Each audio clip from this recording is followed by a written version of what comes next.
On the line with us is our old friend Victoria Jones, chief Washington analyst for the D.C. radio company. She is an American citizen and a reporter here in the United States, although she was born in Great Britain, as you will hear if you haven't heard her before. She's been on this program for a long time and does great work. Her Twitter handle is Victoria Jones DC. And Victoria, welcome back to the program.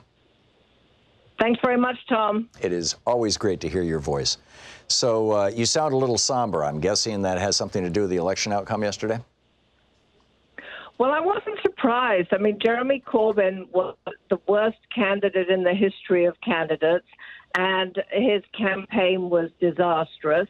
You know, if you run a campaign like that against a good campaigner with very simple slogans, and it was it wasn't a surprise to me at all that Jeremy Corbyn's campaign absolutely tanked, and he really sort of deserved it in the sense that he ignored, and this came through in exit polls, he ignored the wishes of 17.4 million Leave voters. Those are people who leave the European Union, many of whom are voters for the Labour Party, the left-wing party of which he is, for now, for a very short time actually, the head. These are working-class people who've supported working-class policies for 100 years, and they feel that his position, which has been,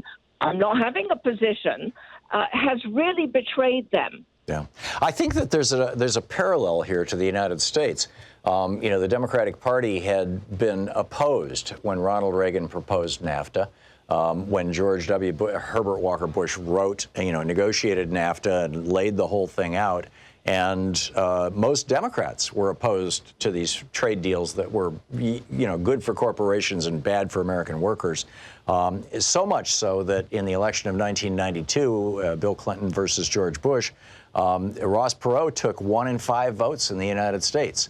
And I think that people, correct me if I'm wrong, but I think the sense of many people in the UK is that joining the European Union so that people who are coming from very low-wage countries, from Romania, or Poland, where the wages are half of what they are in the UK, those folks coming to the UK and being willing to work for less than Brits are willing to work for the same job has depressed the labor market, and they're just like, enough already.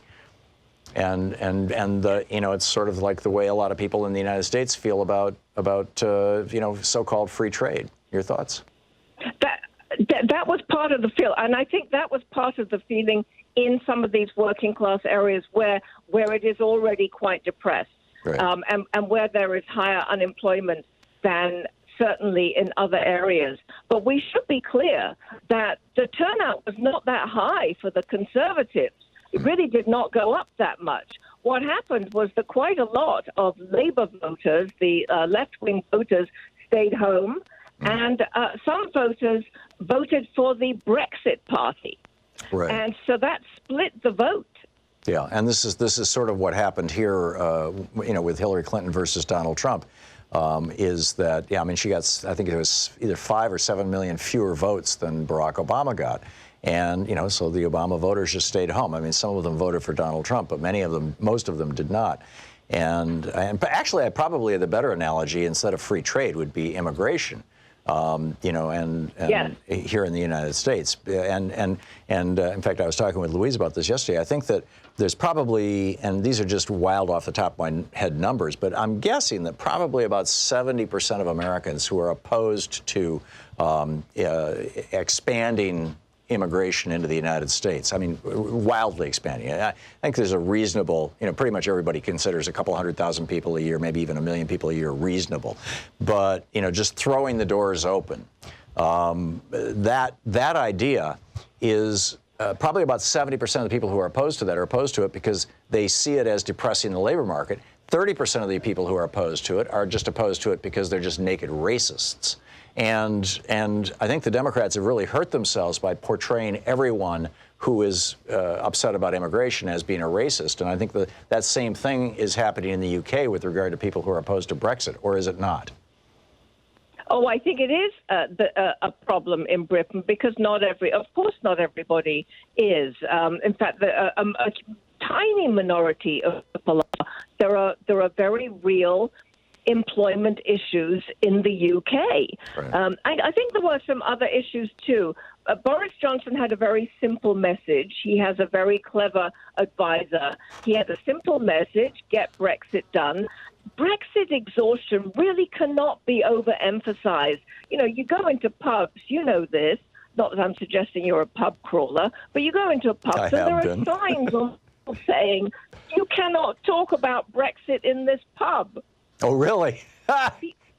Yes. I wonder if there are bars in the United States where it says you may not talk of Donald Trump in this bar. No more fights. They're exhausted. They want it finished one way or the other. And also, Theresa May totally screwed it up, didn't she?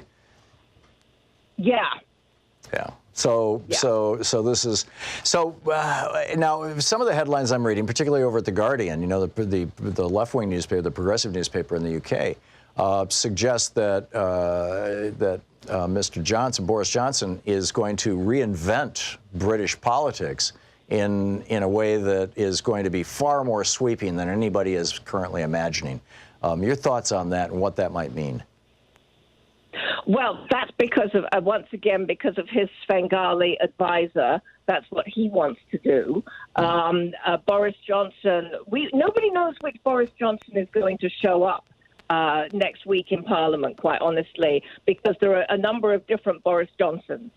Is it going to be the Lord Mayor of London, who was quite moderate? Is it going to be an extremist Boris Johnson? In his speech, he said, we're going to unite and pull up.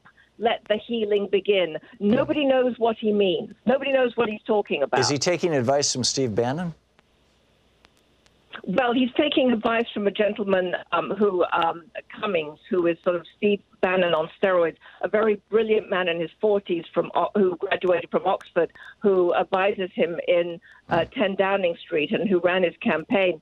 But he intends to get the Brexit bill done next Friday, but then he has to deal with the European Union. This is just phase one. There's also phase two. It isn't over yet. Right. Right.